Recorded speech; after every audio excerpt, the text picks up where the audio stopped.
Bueno, esta semana en Elucidación de Textos vamos a trabajar sobre la presentación del seminario 3 de Lacan, la psicosis. Lo vamos a organizar en 5 puntos. Punto 1. Lo primero a decir que es un seminario en el que Lacan transmite una posición ética inflexible. Es la ética de alojar decididamente la palabra del psicótico.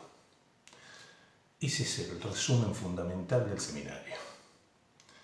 Y eso quiere decir que no importa tanto tomarlo como una doctrina teórica cerrada y esta posición ética no le viene a Lacan ni de la filosofía ni de la contemplación.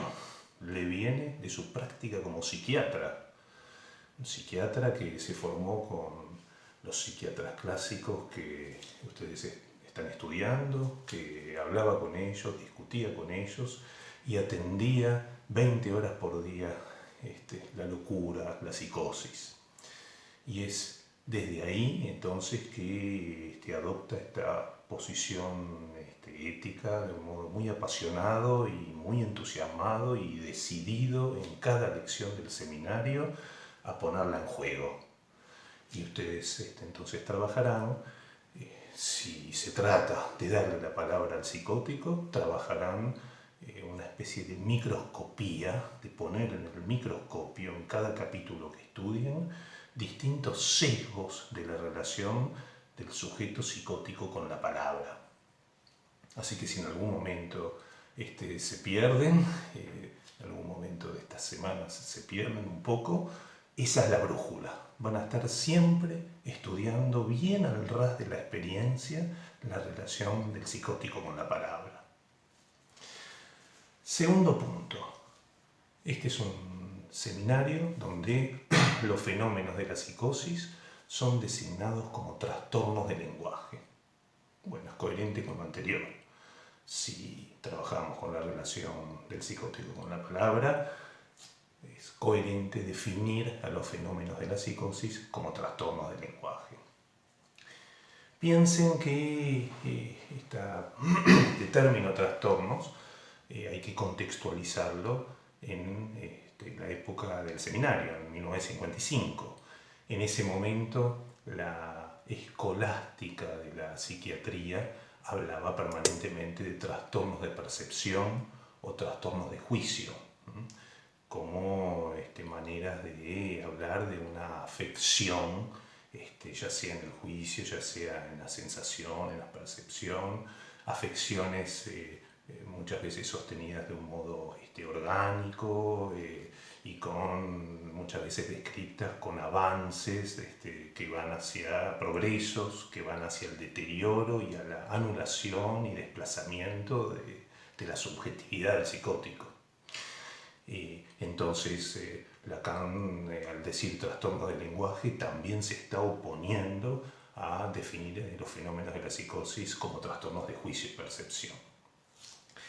Y piénsenlo así, trastornos del lenguaje no se está refiriendo tampoco a algún problema para hablar o algún problema para comunicarse, sino que más allá de la naturaleza que tenga el fenómeno psicótico, alucinatorio, delirante, supónganse, más allá de la descripción escolástica, como dice Lacan, de las bancas de la escuela,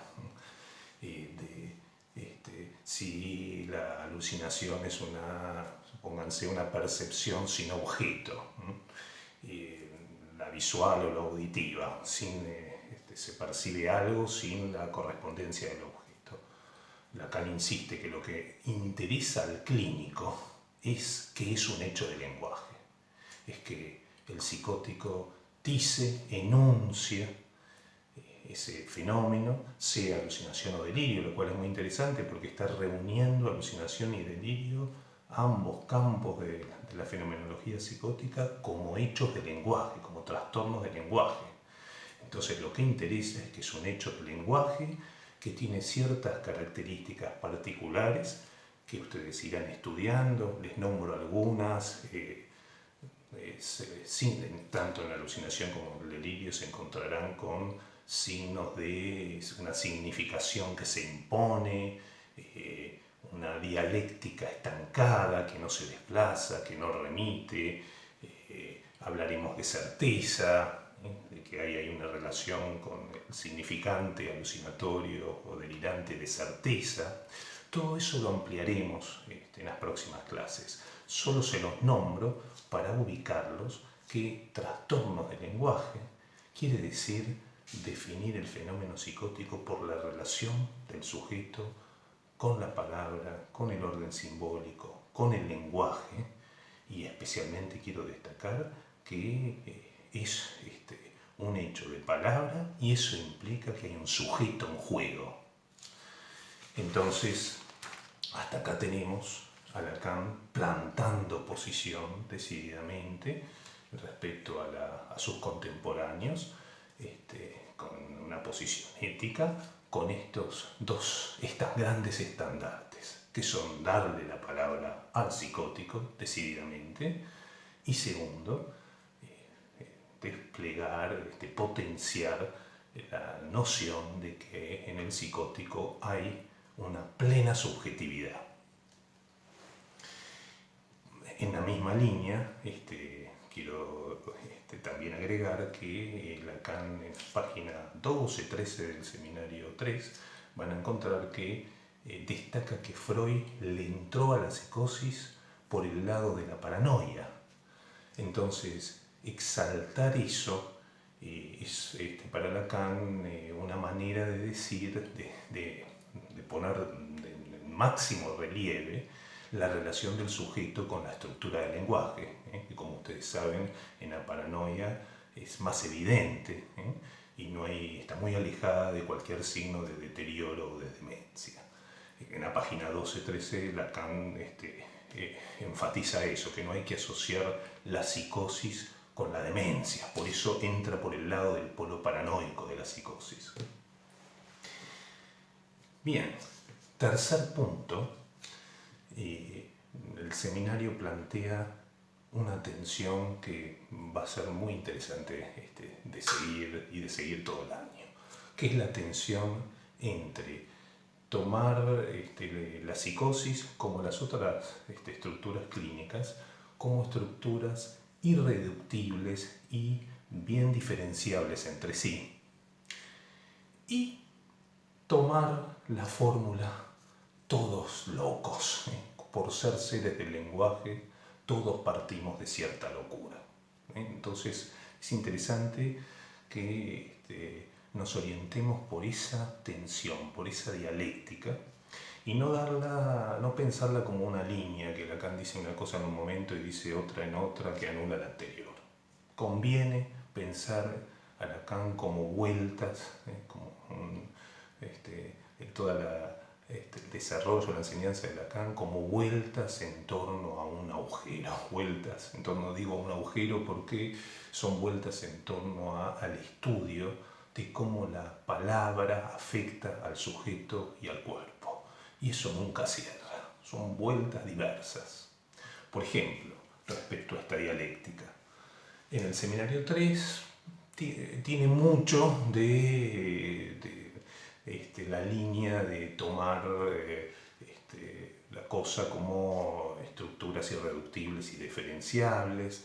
Empieza estudiando la relación del sujeto con lo simbólico, con el lenguaje, el sujeto psicótico, con el otro, con el lenguaje, con el orden simbólico, y va afinando cada vez más hasta llegar a un punto, el punto máximo, el máximo clímax de eso, que ya lo estudiarán también, que es en lo simbólico circunscribir la presencia o no del significante nombre del Padre.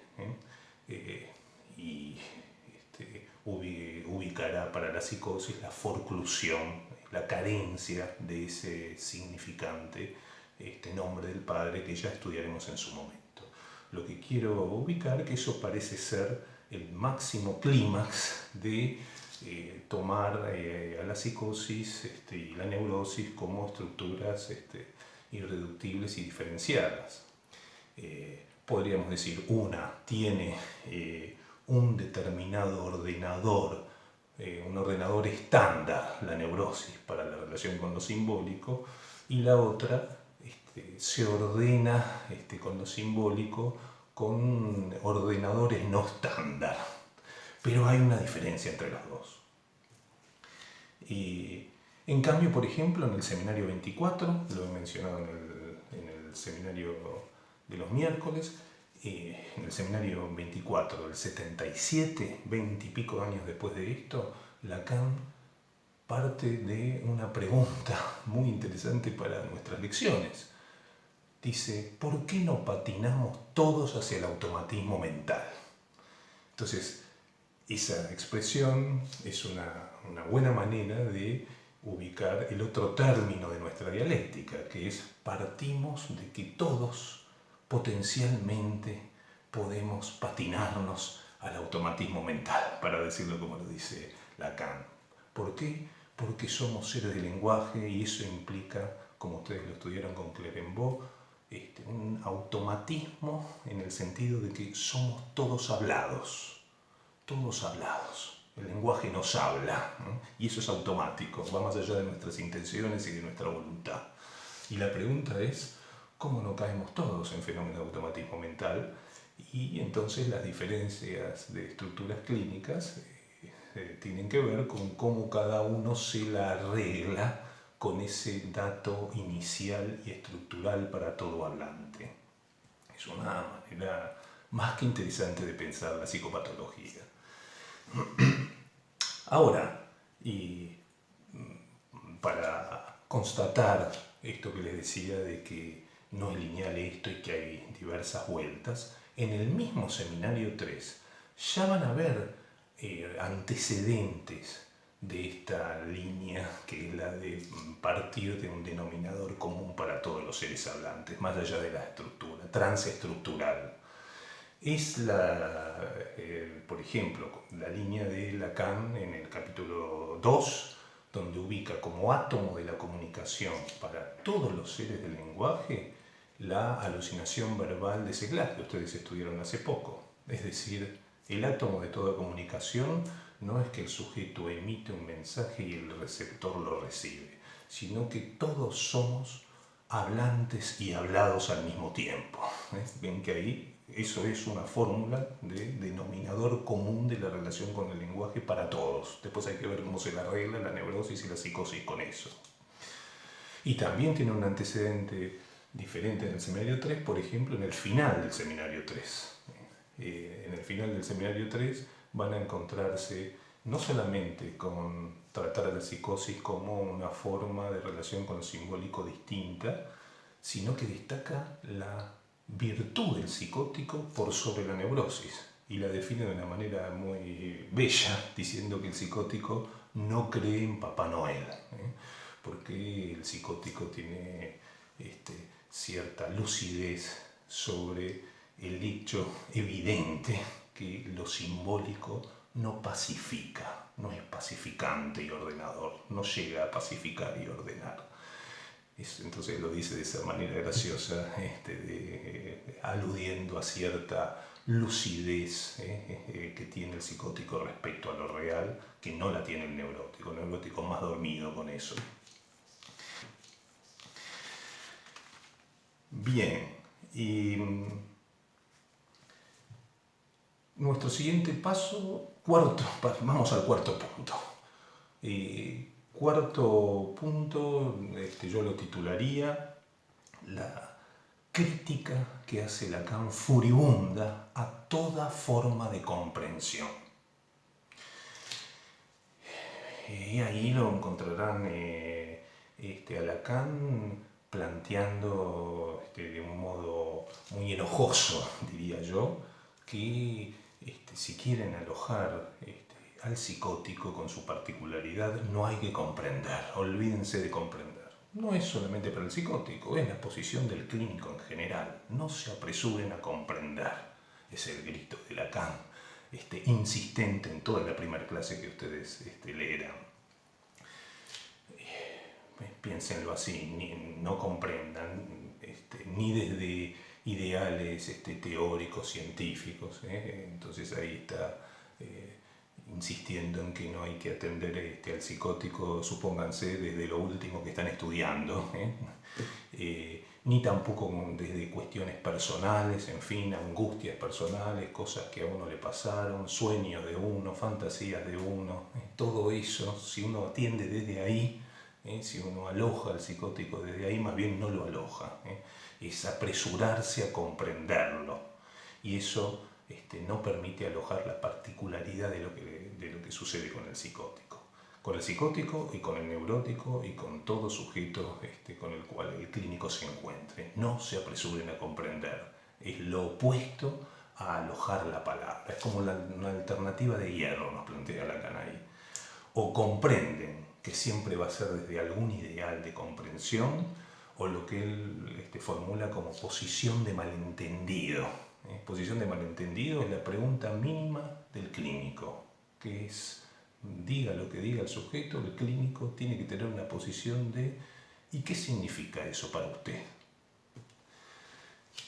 Supónganse, veremos algunos ejemplos muy conocidos del seminario 3, como la palabrita galopinar o la expresión vengo del fiambrero, que son formulaciones de pacientes de Lacan que él trabaja ahí en el seminario, y que viene bien que se los diga así totalmente fuera de contexto, porque nos permite ubicar bien que no se trata de comprender rápidamente eso, sino de abrir los poros lo más posible a cómo impactan, y eso es lo que estudiaremos, cómo impactan esos significantes en el sujeto y en el cuerpo del sujeto. Y bueno, ya lo están haciendo con las memorias de Schreber, donde aparecen palabras como Nebenang, adjunción de nervios, y ahí lo mismo, no se trata de rápidamente de comprender eso desde alguna teoría, algún sentido, alguna teoría del sistema nervioso, sino a estar atentos de un modo muy preciso a cómo esa palabra impacta sobre el sujeto y sobre su cuerpo. Bien. Luego Lacan realiza una amplia crítica en un amplio arco que incluye a diversos psiquiatras y diversos psicólogos de la época, y sigan este hilo. A todos los critica por lo mismo, porque desde algún punto comprenden, y siempre es un punto ideal que aplasta el alojamiento de la relación del sujeto con la palabra. Les digo algunas críticas solo para mencionarles alguna, y ustedes luego precisarán el resto. Por ejemplo, es una crítica a los continuistas. Los continuistas son los que siguieron estudiando la paranoia en la época de Lacan, se fue diluyendo y la fueron estudiando como exageraciones, exacerbaciones de carácter. Como si la paranoia fuera un exceso del carácter desconfiado. Ven, hay una continuidad, algo exagerado de la desconfianza se transforma en paranoia. Esa continuidad no permite captar fenómenos cruciales, como los inicios, el antes y el después, los inicios de una psicosis, en los que se manifiesta algo fundamental que le está pasando al sujeto. Eso se pierde desde esta lógica continuista. También en el otro extremo critica a los discontinuistas, como Clérambault, diciendo que por más que es su maestro y lo adora y le enseñó un montón de cosas sobre los fenómenos mínimos de la psicosis, sin embargo pone en el centro la comprensión del fenómeno. Entonces distribuye la psicosis entre lo comprensible, como las pasionales, que se derivan claramente de un postulado pasional y se comprenden perfectamente bien, o lo que no se comprende va para el lado de las psicosis orgánicas, tóxicas, psicosis alucinatoria crónica. Luego tienen la crítica que le realiza Jaspers. Ustedes saben que él está codo a codo con Jaspers en confiar en la palabra del psicótico. En eso el primero fue Jaspers. Pero le critica que hace una equivalencia entre el sentido y lo que el clínico comprende. Y da ejemplos así muy de la vida cotidiana que tienen que ver con el capítulo Relaciones de comprensión de la psicopatología general de Jaspers. Se toma ese trabajo Lacan. Les comento algunos de esos ejemplos, síganlos en la clase 1 del seminario 3. Por ejemplo, que se comprende rápidamente que si uno está triste es porque le falta, porque algo le está faltando.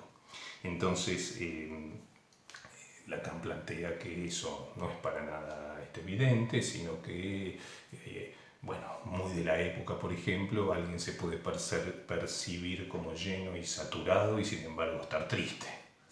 O podríamos decir, un sujeto en falta no quiere decir que esté triste, a veces la falta es un motor fundamental del deseo, por ejemplo. Bueno, ese tipo de ejemplos rápidos y bien empíricos le discute Lacan a Jaspers, como también que un hecho simple, si un padre le pega al hijo una cachetada y el hijo llora, que eso se comprende rápido y directo, dice Jaspers. Y también Lacan lo complica un poco y dice que es equívoco porque la cachetada a veces es un estímulo, apunta a generar un despertar y hay distintas reacciones respecto a la cachetada y uno llora por distintas cosas, en fin. Cuestiona que sea de comprensión directa. Y bueno, hay otros ejemplos más, pero pasemos a otra de las críticas que realiza Lacan, que es partiendo de ese hecho al ras de la experiencia, de que el sujeto está dividido por la palabra y es hablado y hablante al mismo tiempo. Esto es una orientación fundamental. Yo estoy hablando y al mismo tiempo hablo en este momento y soy hablado por un montón de cosas que se me van ocurriendo mientras voy diciendo. Es bien empírico. Si parten de ese dato empírico contundente, toda teoría sobre la síntesis, sobre formas de síntesis, son todos mitos, dice Lacan. Porque si el hecho fundamental es que al mismo tiempo hablo y soy hablado, entonces todo lo que sean mitos, todo lo que sean teorías de síntesis son todos mitos teóricos. Por ejemplo, la síntesis de la personalidad o la síntesis de las funciones superiores y las funciones inferiores de Jackson, o la síntesis de la psicología del yo, son todas las discusiones de Lacan con los contemporáneos. Todo eso lo pone del lado del mito. Lo único seguro es que uno al hablar queda dividido. Y la otra discusión que les quiero destacar está en el comienzo del capítulo 2, donde discute la lógica de tomar a la psicosis desde el punto de vista de las conductas locas. Van a ver que habla de los patterns de conducta, modelos de conducta, como si hubiera un modelo de conducta normal y un modelo de conducta loco. Y entonces Lacan, que está con la brújula de la relación del sujeto con las palabras, dice, no es nunca una guía para definir el diagnóstico de psicosis que la conducta loca. Es más, nuestros máximos paradigmas de la neurosis, que estudiarán en poco tiempo, Dora y el hombre y las ratas, verán que se encuentran con Freud en medio de conductas loquísimas. Ya lo estudiarán, pero verán que tienen una presentación muy loca, y eso no los hace psicóticos. Entonces también Lacan discute el tomar a la psicosis del lado de la conducta loca. Finalmente, cuando la conclusión del capítulo 1 va a decir todo lo que el amplio listado de discusiones que planteó se pueden sintetizar como todos están afectados por una sediciente comprensión. Entonces, como contraparte de eso, dirá, de lo que se trata es de poder alojar el fenómeno mínimo de la psicosis desde el punto de vista de la relación del sujeto con la palabra. Repiqueteamos todo el tiempo con eso. Y da un ejemplo, en el final de ese capítulo 1, de una propia presentación de enfermos, donde relata el paciente que está entrando en un mundo extraño, que entró hace tiempo en ese mundo, donde no solo es espiado, observado, se le habla, se le indica, se lo mira, sino que eso invade los objetos inanimados y no humanos, y que incluso se encuentra con un auto rojo en la calle y dirá que no es por casualidad. Está describiendo ahí Lacan lo que llama en ese momento una intuición delirante. Un sujeto que lo están invadiendo este tipo de fenómenos, de ser observado, mirado, indicado, y lo siente eso también con un objeto inanimado como un auto rojo. Siente que el auto rojo algo le está dirigiendo, no sabe qué, pero por algo se cruzó con eso. Entonces Lacan dice que eso puede ser, ese fenómeno puede ser aplastado por la comprensión, y juega un poco con que se puede comprender o de un modo imaginario, diciendo que el rojo significa cólera y enojo. Entonces por eso le llama tanto la atención el rojo, o de un modo real, y dice que tal vez el rojo se le exalta por una aberración perceptiva. No está muy lejos de lo que se decía en la época, que relacionaba, por ejemplo, las alucinaciones con un trastorno perceptivo, o un problema de comprensión desde lo simbólico, que es relacionar el rojo como opuesto al negro y que entra dentro de cierto orden simbólico de lo que le representa a ese sujeto los colores, una especie de discurso que representa al sujeto de alguna manera.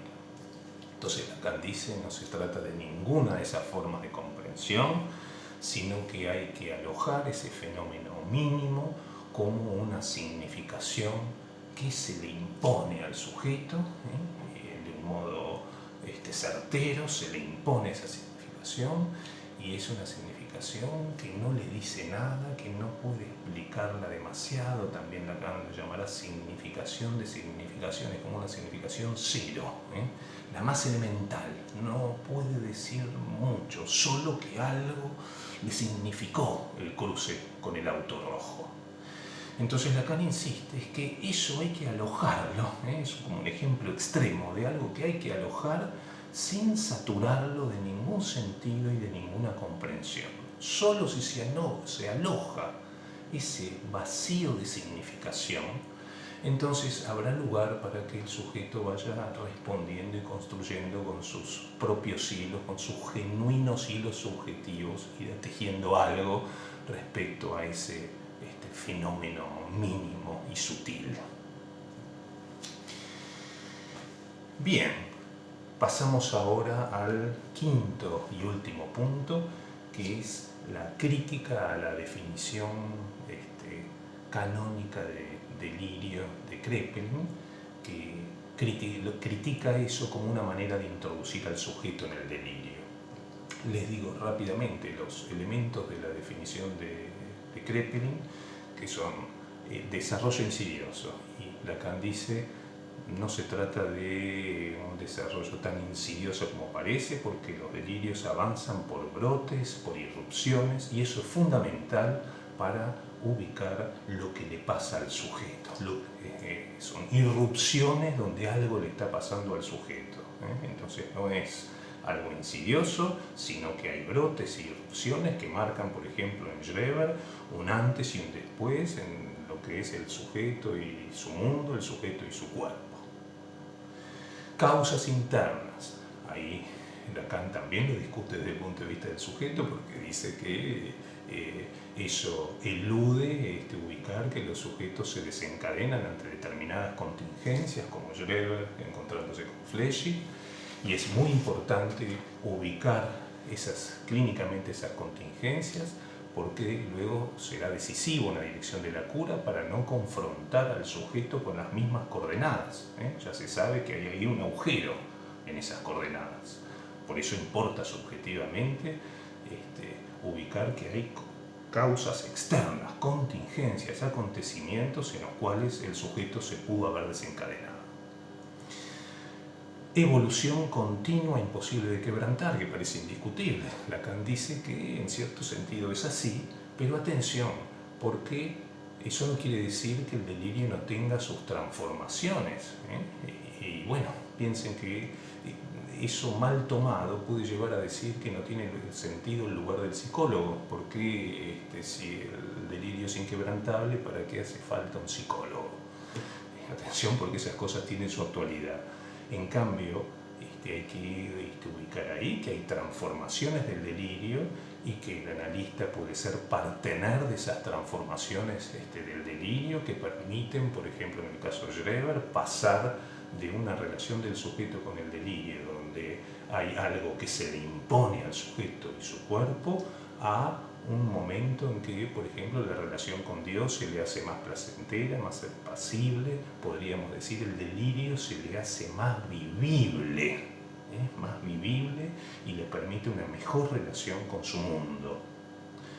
Bien, y el otro elemento que parecía indiscutible de la definición de Kraepelin es la conservación completa de la claridad, el orden, la abolición y la acción.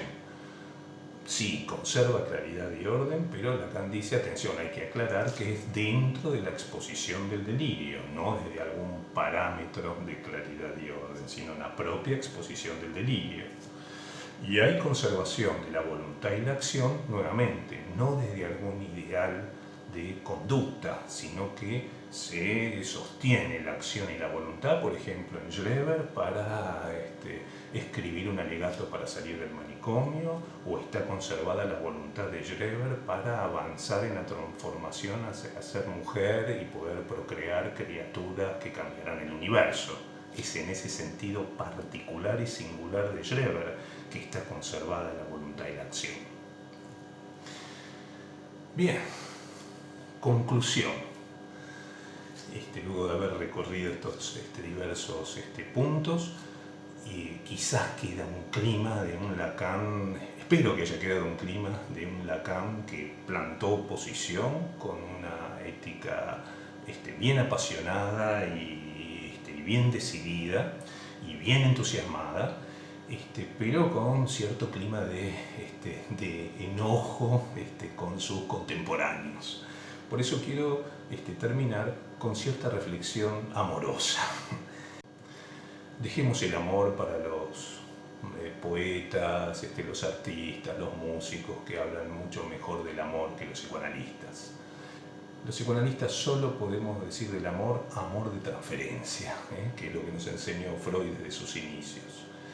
Y podemos articular que toda esta posición ética de Lacan, de alojar decididamente la palabra del psicótico, es una posición bien amorosa. Si pensamos el amor en su fundamento de amor de transferencia, en su fundamento real, el fundamento mínimo del amor es alojar la palabra del otro, es abrir los poros a la palabra del otro. Entonces, no está mal terminar diciendo que Lacan está planteando una ética amorosa para la clínica del Seminario 3. Bueno, un gusto y bien, seguimos en conexión e inventando.